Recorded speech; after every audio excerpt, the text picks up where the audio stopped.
હવે આગળ વાત કરીએ તો હાલોલની યુવા આદિવાસી સંગઠન દ્વારા આજે વિશ્વ આદિવાસી દિવસની ઉત્સાહભેર ઉજવણી કરવામાં આવી હતી. આદિવાસીઓના આરાધ્ય બિરસા મુંડાના પ્રતિમા સમક્ષ દીપ પ્રગટાવી કરવામાં આવી. બાદમાં મહેમાનોનું શાબ્દિક અને ફુલારથી સ્વાગત થયું.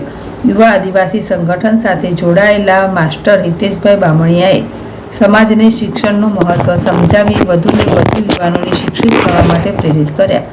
મહેમાનોની હાજરીમાં આદિવાસીઓના પરંપરાગત શસ્ત્રો ભાલા, તીર, કામઠું અને ધારીઓની પૂજા કરવામાં આવી.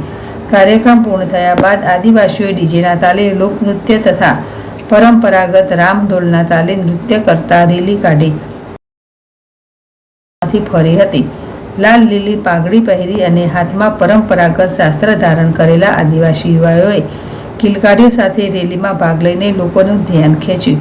યુનેસ્કો દ્વારા 9 ઓગસ્ટને વિશ્વ આદિવાસી દિવસ તરીકે જાહેર કરવામાં આવ્યું છે. ત્યારથી દર વર્ષે દેશભરના તેમજ વિશ્વભરના આદિવાસીઓ આ દિવસને હર્ષોલ્લાસ સાથે ઉજવે છે.